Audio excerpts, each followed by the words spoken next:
அனைவருக்கும் வணக்கம். 6ஆம் வகுப்பு 3ஆம் பருவத்தில் இயல் 1ல் 4 வகை சொற்கள்.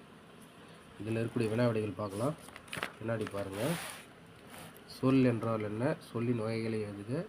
பெயர் சொல்லியும் வினையையும் சார்ந்து வரும் சொற்கள் எவ்வாறு வழங்குகிறோம்? இந்த 3 கொஸ்டின் பாருங்கள். முதல்ல சொல் என்றால் என்ன இருக்குது பாருங்கள். ஒன்றுக்கு மேற்பட்ட எழுத்துக்கள் தொடர்ந்து வந்து பொருள் தரும். இவ்வாறு பொருள் தரும்பவே சொல்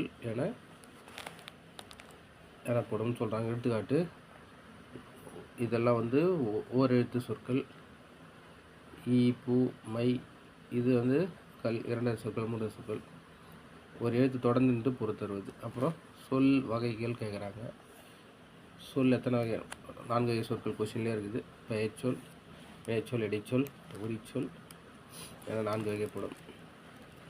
தனித்தனியாக கொடுத்துருக்காங்க. 3ஆவது கொஸ்டின் என்ன சொல்கிறாங்கன்னா, பெயர் சொல்லையும் வினைச்சொல்லையும் சார்ந்து வரும் சொல் இடைச்சொல் எனப்படும். அதுக்கான இது வந்து தனித்து இயங்காது.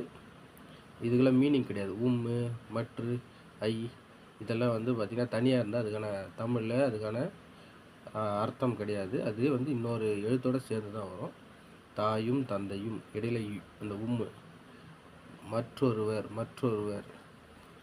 அப்புறம் திருக்குறளை. அப்போ பெயர் சொல்லையும் வினைச்சொல்லையும் சார்ந்து வரும் சொல் பெயர்ச்சொல். தாயும் தந்தையுன்றது பெயர்ச்சொல். மற்றொருவர் அது ஒரு பெயர்ச்சொல். திருக்குறள் பெயர்ச்சொல். இந்த மாதிரி புரிஞ்சு படிக்கணும். வினாவிடைகளை கொஸ்டின் படித்து ஆன்சர் படிக்கணும். சொல் என்றால் என்ன? சொற்களின் வகைகள் எழுதுக. பெயரையும் வினையையும் சார்ந்து வரும் சொற்களை எவ்வாறு வழங்குகிறோம்?